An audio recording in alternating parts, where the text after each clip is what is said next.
Je m'inscris directement dans la ligne de la majorité pour la France.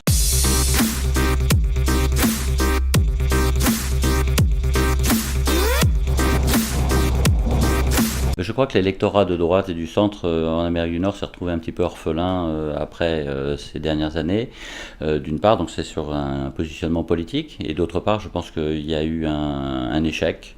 J'ai beaucoup travaillé avec d'autres députés des Français de l'étranger, et j'ai vu leur approche sur le bilatéralisme, sur la diplomatie politique, qui ont permis de faciliter les entreprises, qui ont permis de faciliter les implantations de nos communautés françaises dans leur circonscription, et je pense qu'il y a des choses que l'on peut faire et que l'on peut développer.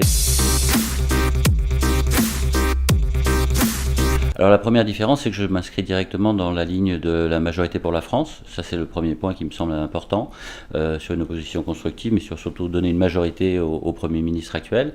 La deuxième chose, c'est que je pense qu'il y a un problème d'efficacité dans le travail et dans la mission. D'une part, sur le travail proprement parlé, en termes de travail législatif, sur les relations bilatérales, qui ont été totalement absentes dans cette dernière législature.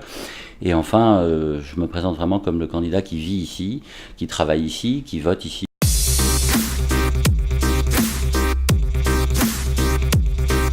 Moi, je n'ai absolument aucune inquiétude sur la direction que souhaite prendre le président Macron.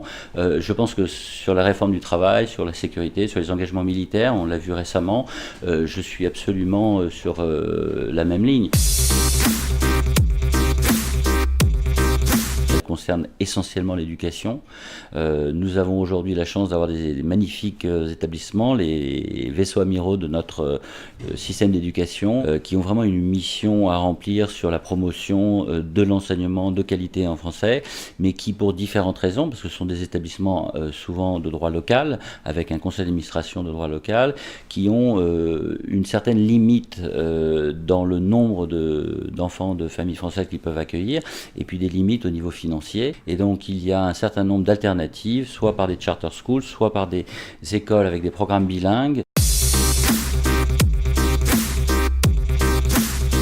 Un député qui embauche sa femme, c'est pour moi quelque chose qui n'est pas tout à fait normal. J'ai déjà prévu un dispositif avec une personne qui a une expérience d'attaché parlementaire, une vraie attachée parlementaire, qui serait basée ici aux États-Unis. J'ai déjà prévu une structure avec 2 personnes à Paris, une pour le cadre législatif et une pour vraiment une personne spécialisée sur les Français à l'étranger, les problématiques des Français à l'étranger et les liaisons avec les différentes agences. Personnellement, je trouve que c'est pas normal que le député ait une enveloppe à diffuser comme ça. Moi, ce que je m'engage, si je suis élu, c'est à rassembler un petit comité qui travaillera pour une certaine transparence et une certaine honnêteté dans la répartition de ces réserves.